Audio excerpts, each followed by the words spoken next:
true crime podcast, and I'm going to talk about in Danvers, Dartmouth, and Duxbury.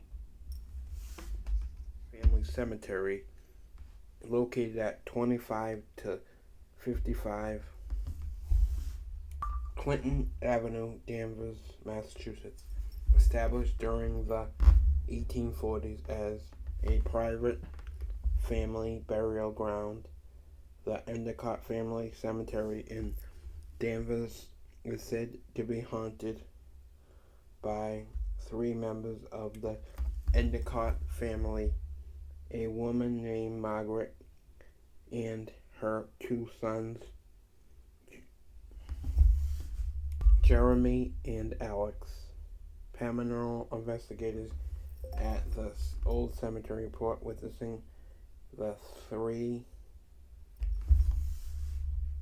forlorn spirits dressed in clothing from the 1800s, as well as experiencing other paranormal phenomenon such as unexplained cold spots and drop in temperature, and feeling a strange presence.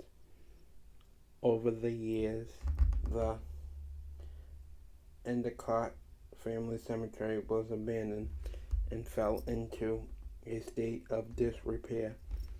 Many believe that the three Endicott family spirits remain at the cemetery to protect their final resting place for future vandalism, with some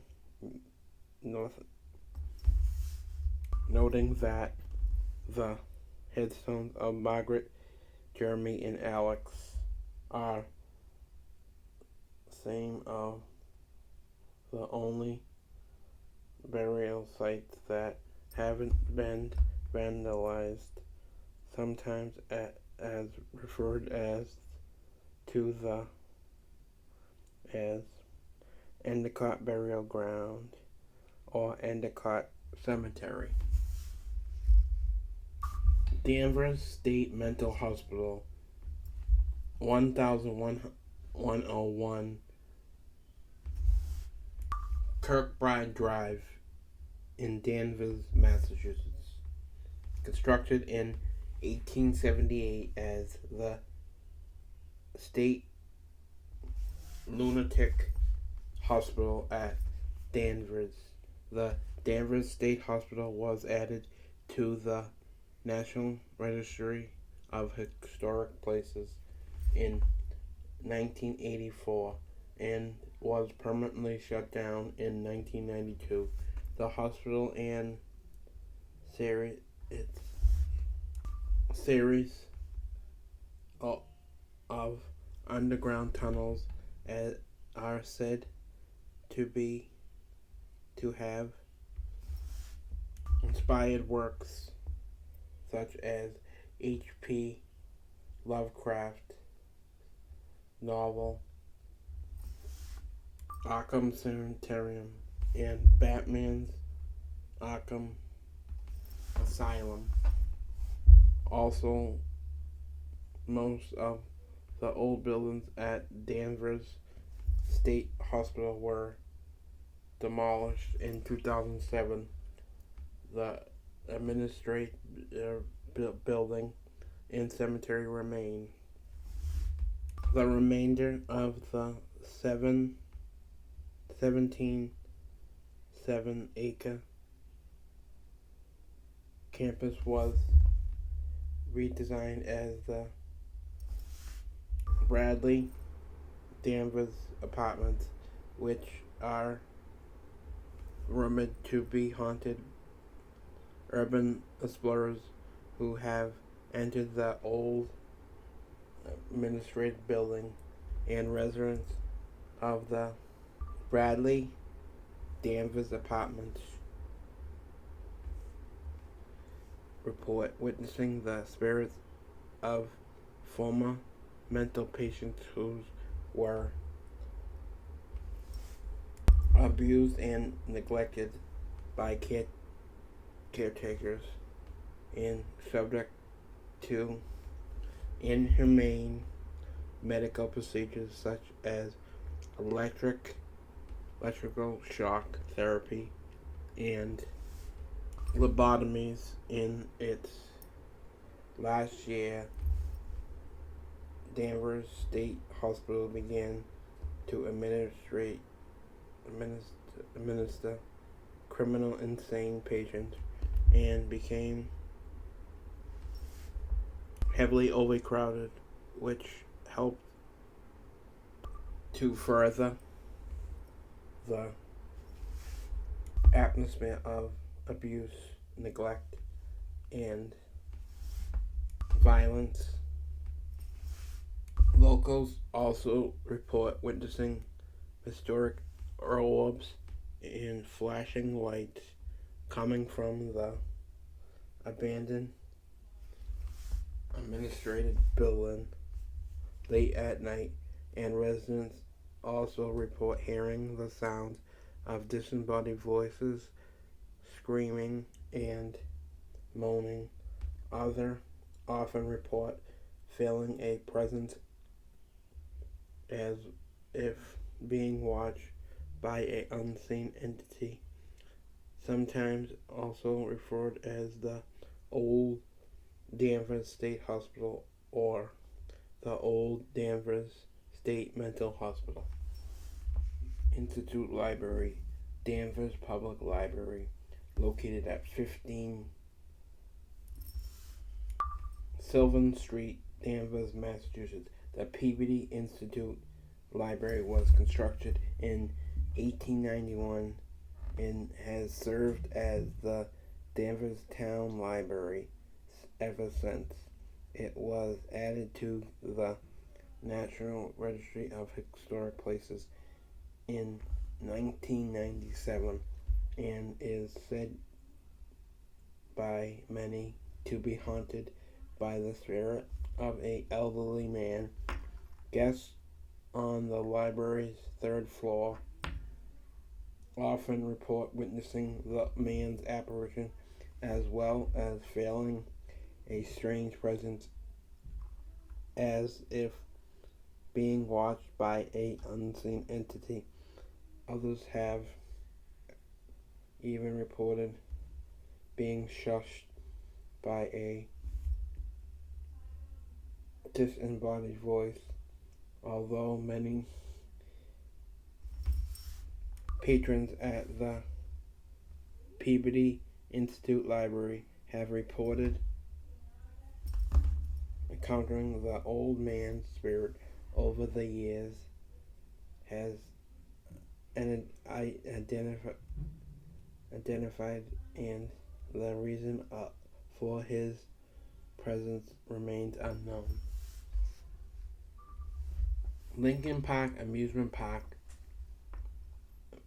location MA 177 and US Route 6, Dartmouth, Massachusetts.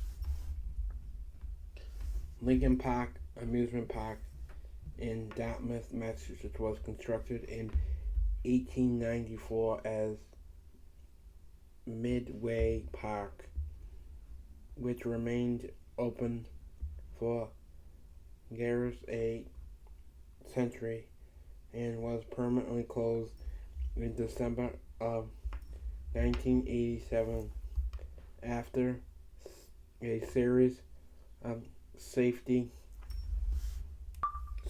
concerns being to cause a decline in attendance.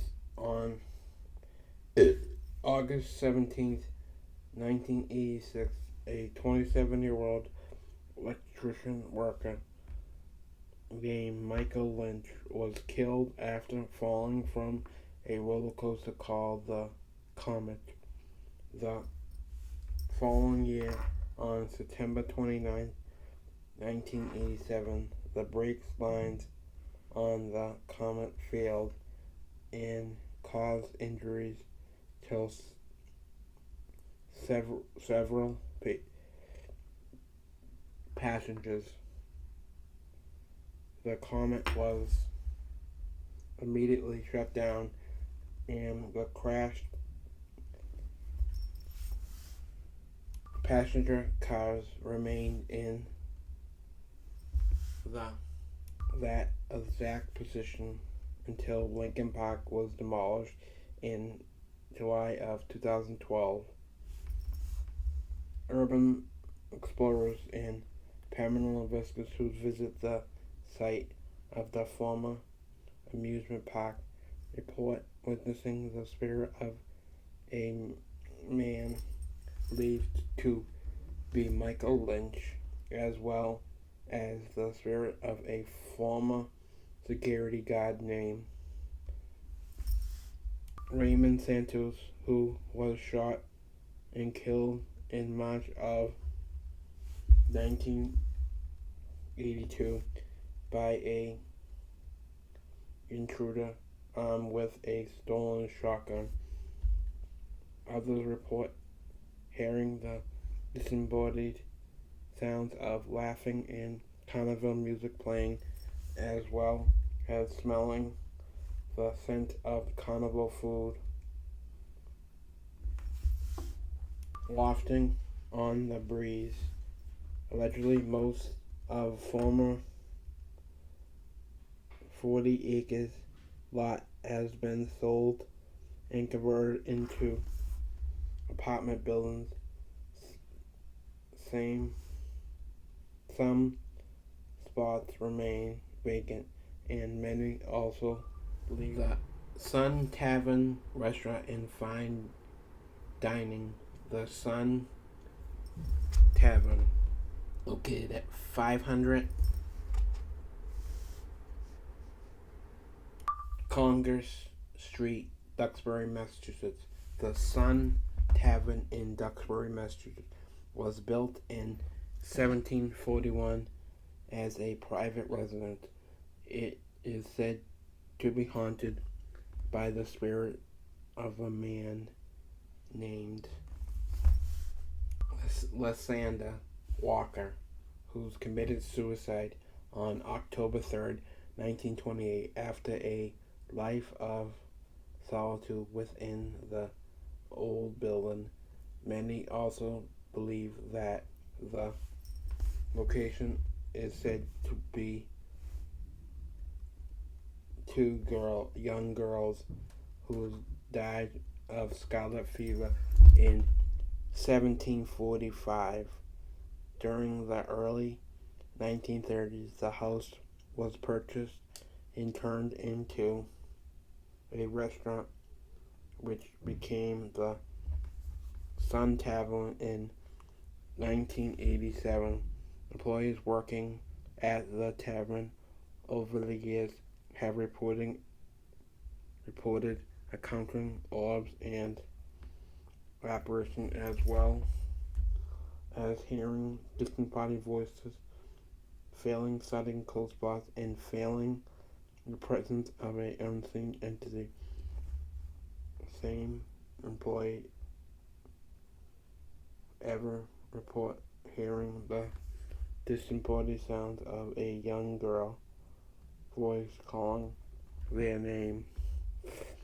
Previous owners have also reported hearing disembodied footsteps when the tavern is empty, as well as hearing motion sensor alarms being tripped in the middle of the night for no explained reason. Police officers who respond to the alarms report hearing the disembodied footsteps and voices, as well as experience other strange paranormal activity, such as lights flickering and being turned on and off by an unseen entity. In 2014, a group of paranormal investigators called Worcester Paranormal were permitted to investigate the Sun Tavern, where they allegedly encountered the distant by the sounds of a young girl humming a song on a audio recorder, as well as the voice of a old man telling the group to get out. In November of 2014, a shocking news segment arrived on the local television station PACT TV community news deadline that allegedly paranormal activity experienced by employees at the Sun Tavern